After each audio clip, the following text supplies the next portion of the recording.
nuestro segmento de opinión, el viernes de la semana pasada el Ejecutivo envió a la Asamblea el presupuesto general del Estado para 2016. Para el año que viene, la inversión del gobierno será menor en relación a años anteriores debido a la drástica baja de los precios del petróleo. ¿En qué sectores se reducirán estos gastos? Lo hablamos en este espacio. Patricio Rivera, ministro coordinador de la política económica. Señor ministro, buenos días y bienvenido. Vamos a hablar del presupuesto del Estado y algo que sí tendría estricta relación es con el tema Oxy, que se supo este lunes. 1.061 millones de dólares es lo que deberá pagar el Estado ecuatoriano a esta transnacional. Esto sin duda no estaba contemplado dentro del presupuesto 2016 y complicará las cifras, supongo yo. Buenos días. Buenos días a todas y todos. Efectivamente, se supo durante este feriado que se ha emitido un fallo por parte de del Tribunal Arbitral que estaba llevando el caso Oxy. Estamos hablando de un pago ligeramente superior a los 1.000 millones de dólares. Es un monto muy importante. Lo que ha venido haciendo Ecuador durante este tiempo es hacer lo que se estila dentro de estos procesos, que es revisar los acercamientos con la contraparte de la demanda, establecer una conversación para buscar en un tono adecuado poder llevar adelante el fallo y establecer los mecanismos para cumplir con el mismo en caso de que esto hubiera sido negativo para el país, como efectivamente fue. Una ventaja importante es que de las aspiraciones que había tenido la empresa, que eran más de 1.700 millones más intereses, más de 2.400, inicialmente más de 3.000 millones. Más los adicionales, más de 3.000 millones, efectivamente. El fallo no le ha concedido ese monto. El fallo modera mucho el monto a casi una tercera parte. Lo importante detrás de esto va a ser que de aquí en adelante el actor fundamental, que es la Procuraduría General del Estado, llevará adelante los procesos jurídicos para ver qué otras opciones existen, si es que existiera alguna, y si es que no, llevar adelante estas conversaciones que hemos tenido como país. Insisto, ministro, 1.000 millones de dólares que no es pelo de cochino, que ahora nos hace falta más que en cualquier otro momento, precisamente por el precio del petróleo que está a la baja a nivel internacional. No estaba contemplado en el presupuesto de 2016. Las cifras realmente se las pone difíciles a ustedes. ¿Qué son 1.000 millones para poder entender? 1.000 millones de dólares es casi la mitad de Coca-Cola Sinclair, para tener una idea. Es una cifra muy importante. Es un fallo que definitivamente nosotros lo consideramos complejo, inadecuado. Durante mucho tiempo el Procurador General del Estado ha venido explicando las bases jurídicas por las cuales el Ecuador interpuso su defensa con, digamos, varios principios que están detrás, por los cuales nosotros considerábamos que el tribunal no debió haberse declarado competente para conocer esta causa. Pero bueno, las cosas están dadas, el fallo también. ¿De dónde van a sacar la plata? Es parte del proceso de conversaciones que tenemos con la contraparte. Como digo, en este tipo de casos se estila conversar con la otra parte para llegar adelante con conversaciones para ver cómo se cancelaría. Pero ahora, ¿es posible llegar a acuerdos con una transnacional, en este caso, que fue expulsada de nuestro país? Sí, por cometer errores, por no hacer lo que estaba en los términos contractuales, pero en todo caso, ¿es posible una conversación? Dentro del derecho internacional se establecen procedimientos para hacer esto. Es decir, ustedes conocen que somos parte de algunas reglas del derecho internacional, tenemos que cumplir ciertos procedimientos legales, no somos aislados del marco jurídico internacional, y eso es lo que establece ciertos procesos para que esto se lleve a cabo. Ministro, hablemos del presupuesto presentado el viernes de la semana pasada por parte del Ejecutivo, con un barril de petróleo de 35 dólares, que lo único que pretendería, de acuerdo a las autoridades, sería lograr un equilibrio fiscal que tanto hace falta en este caso al país, del un lado, pero del otro también con una deuda o con un déficit, como lo llaman ustedes, de, me parece, 6.600 millones. A ver, algunas explicaciones. El presupuesto general del Estado el próximo año va a ser de 29.835 millones. Estamos hablando hablando de que el anterior presupuesto fue de un poquito más de 36.000 millones, hay una fuerte disminución del presupuesto. En términos de la relación ingreso permanente-gasto permanente, es decir, de los ingresos que no son volátiles como el petróleo y los gastos que son estables como los sueldos y salarios, los bienes y servicios, la proforma tiene un superávit de 5.147 millones. En la parte de inversión, obviamente, por la drástica caída de los ingresos petroleros, prácticamente no hay ingresos petroleros, y eso lo que implica es que el gasto o las erogaciones de inversión vienen por el superávit de los ingresos permanentes o por el financiamiento. Ahí existe un déficit de 2.467 millones.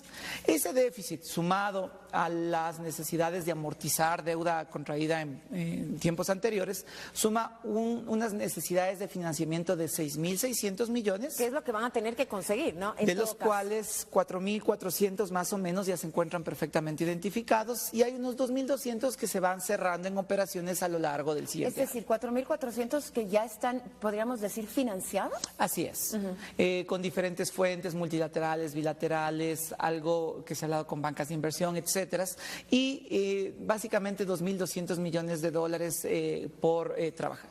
Ajá. Ahora, ministro, claro, aquí lo que sufre es la inversión que siempre se ha dicho fue la variable de ajuste del gobierno. La inversión pública, me refiero, del un lado, pero también, por ejemplo, el 12% de asignación menos a los gobiernos autónomos descentralizados. ¿Esto no creará problemas? A ver, nosotros hemos tratado de que los gobiernos autónomos descentralizados, los municipios, los consejos provinciales, las juntas parroquiales, sean los menos afectados durante este proceso.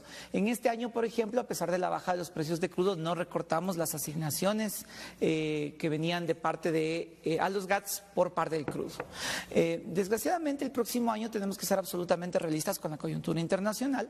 Eso implica que si prácticamente no hay ingresos petroleros, ese 10% que los gobiernos locales obtenían de los ingresos no permanentes va a verse obviamente afectado. Pero se traduce todo esto en obra pública, desde el lado de los gobiernos autónomos como desde el lado del gobierno también, porque la inversión va a bajar, sin duda. A ver, algunas explicaciones aquí. Siempre estuvo programado que el año 2016 iba a tener un poco menos de inversión. ¿Por qué?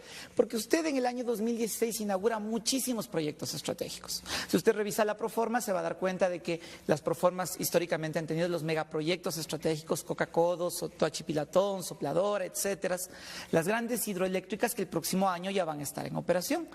Durante todos estos años hemos venido, si se quiere de alguna manera, poniendo recursos, invirtiendo en unos proyectos que todavía no generaban flujo de repago.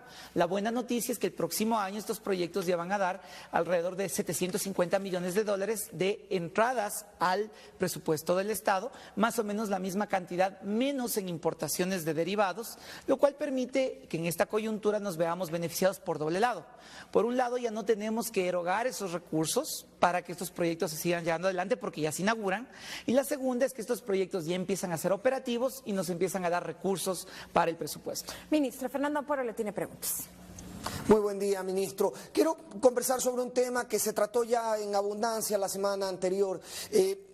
Estas discusiones, por técnicas que fueran, terminan casi indefectiblemente por derivar hacia lo político. Y si uno presta mucha atención a las declaraciones que se hicieron durante el debate y la ampliación que hizo durante el enlace ciudadano el presidente, da la impresión o queda el sabor de que se tratan los términos de ahorro e inversión como términos contrapuestos, como si no se pudiera hacer ambas cosas al mismo tiempo. Entonces, caemos en el falso dilema, caemos constantemente, el diálogo político cae constantemente en este falso dilema. ¿Por qué caemos en este falso dilema, uno? Y dos, ¿cuál es la justa medida para implementar ambas nociones sin que se contrapongan la una a la otra?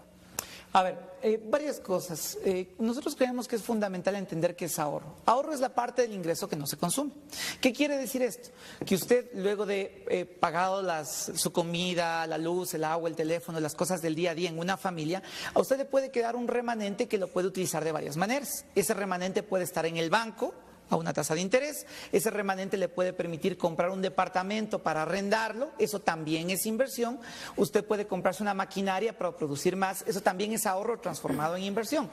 El ahorro y la inversión básicamente son dos variables que van muy de la mano. No se puede entender la inversión sin el ahorro y viceversa.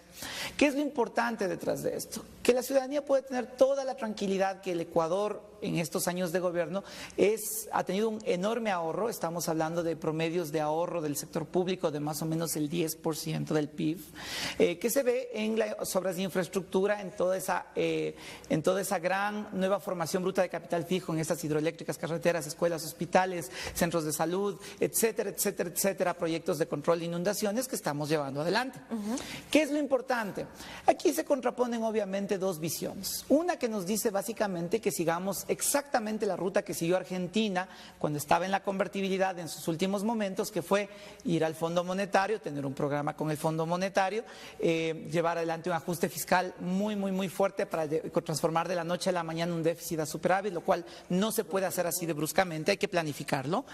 No controlar el sector externo, el libre comercio, el dogma de la libertad absoluta de los agentes, y que dio como resultado que la convertibilidad en Argentina estalle.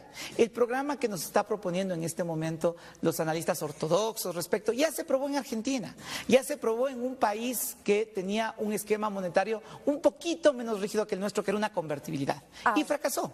Cuestión de terminología también, ministro, es decir, ustedes llaman a la inversión ahorro.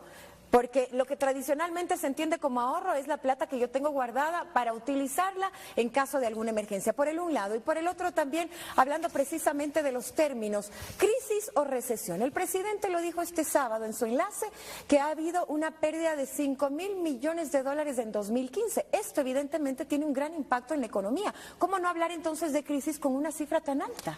A ver, dos elementos. Primero, hay una equivocación en los analistas. Cualquier libro de texto de economía muestra que ahorro es la parte del ingreso que no se consume. Ellos confunden ahorro con liquidez.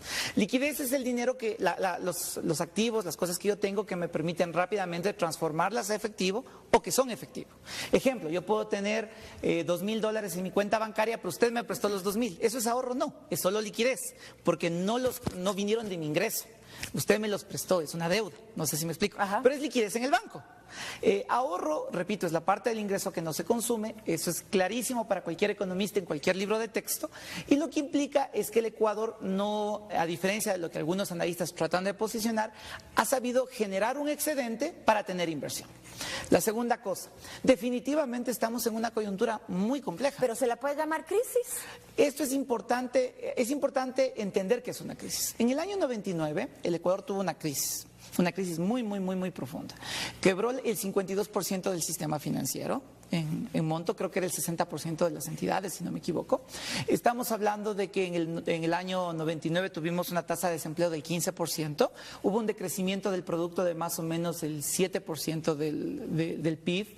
Estamos hablando de que además más de 1 millón de ecuatorianos tuvieron que emigrar al exterior. Ahora, eso es ¿las condiciones actuales se asemejan a aquello que usted realizó? Afortunadamente no, y el trabajo que estamos haciendo tiene que evitar o va a evitar que pase esto que pasó en el año 99. Estamos en una fuerte desaceleración económica, tenemos que evitar que se convierta en una crisis. ¿Qué estamos haciendo? Que creo que es esencial decirle a la ciudadanía. Bueno, hemos tenido que primero ajustar un poco por el lado presupuestario. Hemos hecho un recorte de más de 2.200 millones de dólares en el presupuesto general del Estado este año, más de 1.000 millones de dólares en las petroleras estatales. Obviamente, una caída de precios de petróleo lo exige. Tuvimos una remisión tributaria que nos dejó 639 millones adicionales. La salvaguardia de balanza de pagos nos dio 636 millones adicionales también. Hemos venido planteando para el siguiente año algunas decisiones de política pública que estamos tomando. Ejemplo, vamos a retirar el subsidio de los combustibles a los más ricos, 328 millones. Ahora, ¿el subsidio a la electricidad es el que sigue, ministro? Porque eso lo anunció el presidente ya. Efectivamente, se está analizando una focalización del subsidio nuevamente a los más ricos, nuevamente a los que pueden. ¿Cuándo se tomará la decisión? Estamos hablando de una decisión que en un año puede dar unos 120 millones de dólares. ¿Y cuándo se está implementando? A lo largo de este tiempo se está haciendo los últimos análisis para su implementación. Ministro, una última pregunta porque se nos acaba el tiempo. ¿Extenderán el plazo de las salvaguardias? Las salvaguardias en este momento tienen un plazo definido, no es una decisión unilateral. Las mantendremos de conformidad con el tiempo que se ha establecido. Esto está comunicado oficialmente así. Ministro, muchísimas gracias. Se nos acabó el tiempo. Gracias a todas y ¿Algo todos. más que desea añadir? Básicamente la Tenemos ciudadanía unos que pocos tenga tranquilidad, es una coyuntura compleja, pero estamos haciendo lo adecuado para evitar tener una crisis como la que ocurrió en el año 99, muchas que ha tenido el Ecuador.